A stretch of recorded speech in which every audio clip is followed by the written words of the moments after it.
give out some details about the Ark of the Covenant. Okay, I'm just going to explain why I believe it's a radioisotope thermoelectric generator with an open arc. Okay, if you look at a lot of hieroglyphs, okay, you'll see this.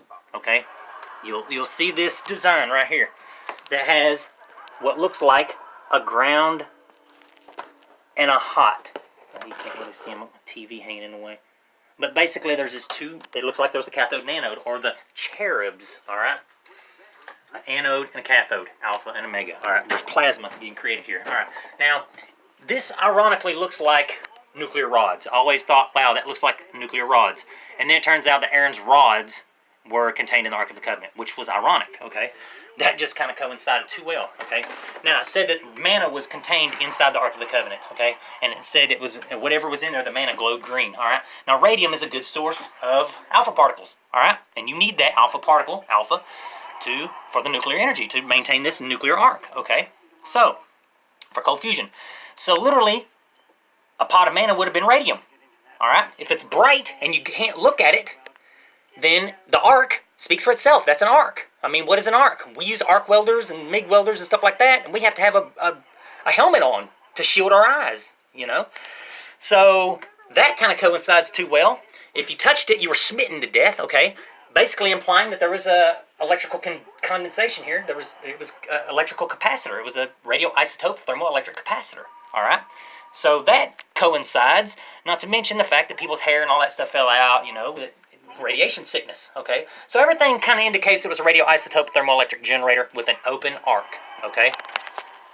And ironically, in all these movies, the arc capacitor, the flux capacitor, the arc of the Raiders of the Lost Ark, there's all kinds of movies about some kind of arc or some kind of device, all right?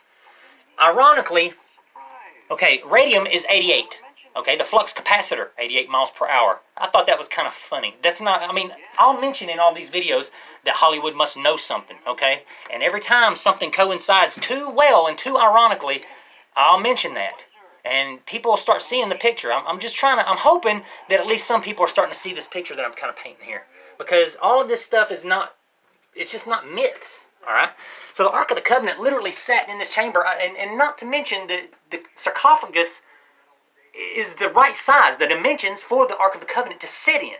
Okay, so when it was sitting in that was the cold side. The ark itself was the hot side. So it's the hot up in the top and the cold at the bottom. That way its own arc maintained itself. Okay, it was a self-maintaining equilibrium. See what I'm saying? So this chamber was very hot, and it transmitted the power, you know, and this one was a cold chamber. Now, if this is true, you'll find significant temperature differences in these chambers. Lo and behold, we do. This is a significantly hotter chamber than the Queen's chamber. See what I'm saying? So all of things kind of coincide. I mean, it just seems too well to be coincidence. You know, I mean, these are scientific facts. We know that P-type and N-type material exists in thermoelectric generators. We know quartz has these kind of properties. All right? We know that, okay, 369. I'm just going to bring this out. Now, I don't know why people kind of overemphasize the 369, but nobody ever thinks of the simplest thing. Lithium, carbon, and fluorine. Okay, fluorine is the most electronegative element on the periodic table. Means it can gain electrons very easily. This is the most electropositive. That is lithium. We use that for lithium-ion batteries, okay? So we know the significance with the lithium. Carbon, we use that for filaments and carbon capacitors and stuff, so we know the electrical significance there. All three of these have very strong electrical significances, okay? See what I'm saying? All right, there's a thermoelectric equilibrium that's literally here. 79, that's gold, okay? Alpha particles can pass straight through gold. All right? So this identifies some details, intimate details about the Ark of the Covenant. And I didn't just make this stuff up. It took me a long time to figure this stuff out, studying Tesla and the Heisenberg and the pyramids and hieroglyphs. All right, so basically here's like the phase diagram, okay, of what the Ark of the Covenant would how it would operate when it comes to the equilibrium here. Okay, radium and lithium. They have a positive charge here of 0.08. Okay, that's a very high positive charge compared to a 3.0 potential difference, okay, between lithium and fluorine, all right? So basically the fluorine would be pulling all the electrons from this lithium, okay, while the radium has its support. Everything comes off a chain here. See what I'm saying? It starts off, let me find the other one. All right, that's better. Okay, you're going to have a chain reaction here where it starts with the radium, okay? And then it will divide, it basically goes from the radium to the lithium, then the lithium to the fluorine, while carbon and gold have a precision resistance of 0.01. Okay, so you have your precision resistance, 0.01, ironically. If you look up precision resistance, you'll find 0.01, okay? Gold and carbon, okay, we know the significance between the electrical properties there, okay? Fluorine and lithium has a negative charge of 3.0. That potential difference right there is a lot of energy, okay? And radium is where you would get your alpha particles, all right? So you literally have electrical and nuclear energy right here, using superconductors. If you know anything about power or energy or thermoelectric generators or even p-type and n-type material, because these are your p-type and n-type material. This is your p-type and this is your n-type, okay? So this is a thermoelectric generator. I'm just throwing this out there, okay? People already know about the Ark of the Covenant. People already suspect it was a capacitor of some sort. I'm just trying to give the details of what and how and why it worked and what it did, okay? And this is what it did. Now, when it comes to the walls of Jericho, now think about it. If you have an ark, this hot ark, you could literally bring a wall down by going around to certain areas, like they did, okay, weakening these certain areas with that heat, like a plasma cutter. You're using the plasma cutter to weaken the structure. And then when a trumpet sounds, that wave, that sound wave, would literally just make it crumble. See what I'm saying?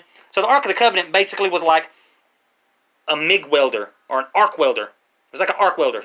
Imagine it's like an arc welder. A radio nuclear arc welder. And that's why it's the Ark of the Covenant. So I'm just going to throw this out here.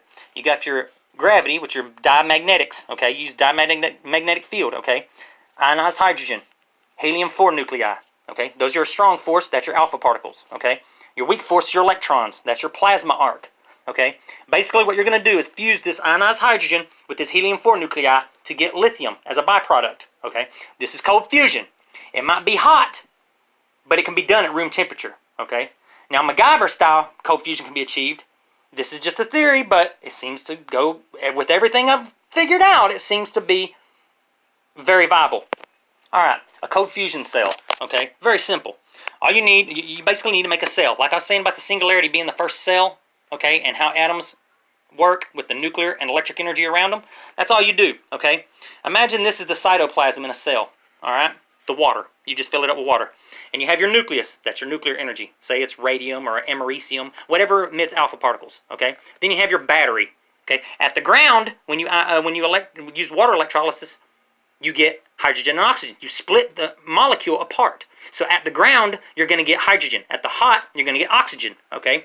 So if you can wrap this, say, in foil, make you a good electrode, say a carbon electrode, and wrap this in a foil or something to maintain or hold that hydrogen in, you can literally run these electrons through this water.